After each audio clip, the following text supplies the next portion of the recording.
Saudari-saudara, berjumpa lagi dengan saya Vidi dalam renungan harian. Hari ini adalah hari Sabtu, tanggal 6 Maret 2021. Bacaan pertama dari nubuat Nabi Mika, bab 7 ayat 14 sampai 15, dilanjut ayat 18 sampai dengan ayat 20. Bacaan Injil diambil dari Injil Lukas bab 15 ayat 1 sampai 3, dilanjutkan ayat 11 sampai dengan ayat 32. Dan Mazmur tanggapan referennya, Tuhan adalah penyayang dan pengasih. Saudari-saudara, saya menawarkan permenungan pada Sabtu Imam itu diawali dari referen Mazmur tanggapan, Tuhan adalah penyayang dan pengasih. Spontan ketika mendengarkan petugas membacakan mendaraskan Mazmur ini dalam misa harian tadi di Susteran, saya teringat spontan akan satu doa saudara-saudara kita Muslim yang biasa kita dengar, Bismillahirrohmanirrohim, atas nama Allah, Bismillahirrohmanirrohim, yang maha penyayang dan pengampun. Sama seperti referen Mazmur tanggapan, Tuhan adalah penyayang dan pengasih. Tuhan penyayang dan pengasih ini bukan hanya diimani oleh orang Katolik saja rupanya, tetapi oleh agama-agama setidaknya garis Abrahamik. Abrahamik itu orang Yahudi, orang Muslim, orang Kristen Protestan, orang Katolik, itu agama-agama Abrahamik. Itu meyakini bahwa Allah itu penyayang dan pengasih atau pengampun, Hirohman Hirohim. Sebagaimana Mazmur tanggapan. Mengapa saya mengusulkan Mazmur tanggapan saya angkat menjadi awal? Karena Mazmur tanggapan ini sebagai engsel karo pintu. Engsel itu penghubung. Ini penghubung. Penghubung antara sisi yang sini dengan sisi yang sini. Antara daun pintu dengan gawangan. Itu perlu engsel. Dan inilah Mazmur tanggapan.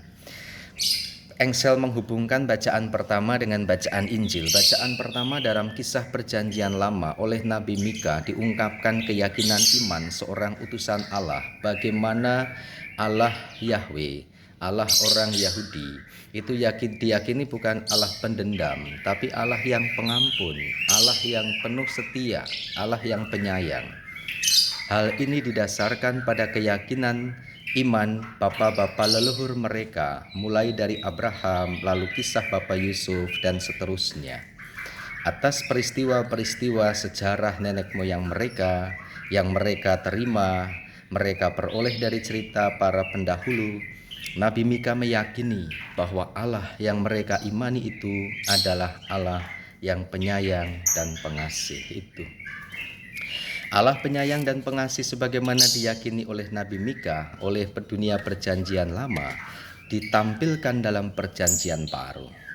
Yesus dalam Injilnya hari ini mengkisahkan bagaimana Yesus bersama hidup di tengah-tengah para pendosa. Ada orang yang tidak setuju, ada orang yang merasa risih, ada orang yang merasa tidak nyaman ketika Yesus justru dekat dengan para pendosa. Lalu Yesus baru menyampaikan perumpamaan tentang anak yang hilang. Ada seorang bapa punya dua anak laki-laki, yang bungsu itu hidupnya tidak karu-karuan, dalam tanda kutip satu kata singkat, nakal, atau baleng bahasa Jawa kita itu, orang Banyumasan. Dia meminta harta warisan padahal ayahnya belum meninggal. Itu amat sangat menyakitkan bagi orang tua. Belum meninggal sudah diminta harta warisannya. Untuk apa? Untuk bersenang-senang, berfoya-foya dengan para pelacur. Dalam bacaan Injil dikatakan jelas, yang menyampaikan ini adalah kakaknya yang sulung. Dan memang ia betul pergi ke kota dan memfoya-foyakan harta bendanya sampai habis. Dan setelah semua tanpa sisa, dia akhirnya hidup melarat, singkat cerita, dan baru ingat akan kebaikan Allah, akan kebaikan bapaknya di rumah. Lalu dia hendak meminta pengampunannya. Ia kembali pulang. Dikisahkan dalam bacaan Injil, ayahnya yang melihat dari jauh anaknya yang sudah pergi lama tidak pulang dan akhirnya terlihat. Ayah itu berlari-lari mendahului anak itu, dan yang memeluk itu bukan anaknya tetapi ayahnya.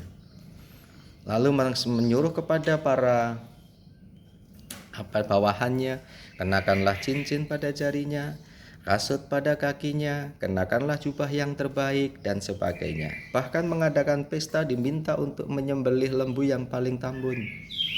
Terjadi iri hati dari pihak anak sulung sing barep. Karena apa? Merasa semuanya sudah dikerjakan dengan baik menurut peraturan yang diminta oleh ayahnya, tetapi ia justru tidak diperlakukan seperti anak yang bungsu itu, yang dablek, yang yang baleng, yang nakal betul itu.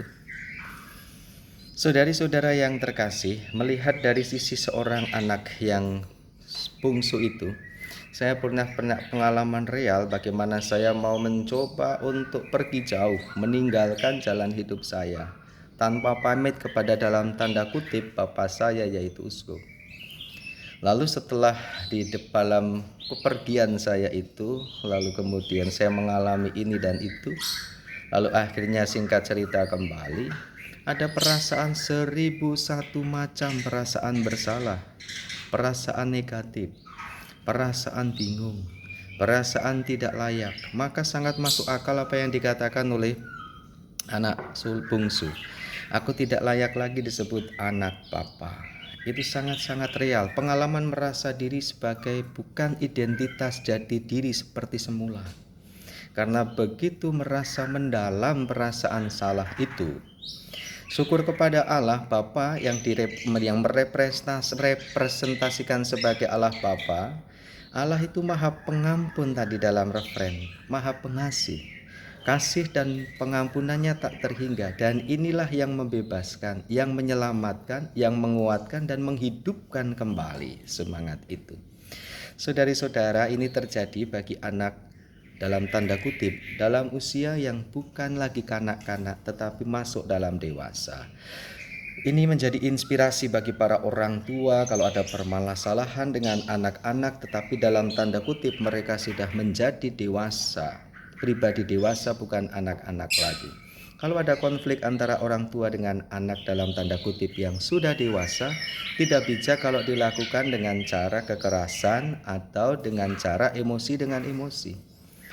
Kekerasan atau kekerasan hati atau kenakalan hendaknya dibalas dengan sikap pengertian dan pengampunan sebagai orang tua. Semoga ini bisa membebaskan dalam konteks orang dewasa. Orang dewasa tidak bisa diperlakukan dengan kekerasan lagi, karena pikiran batinnya sudah hidup, tidak seperti anak-anak. Anak-anak pun seharusnya tidak perlu diperlakukan dengan kekerasan. Moga-moga dengan sikap kebapaan, dengan sikap pengampunan, dengan sikap kebijaksanaan makin banyak orang yang tersentuh, yang dipertobatkan.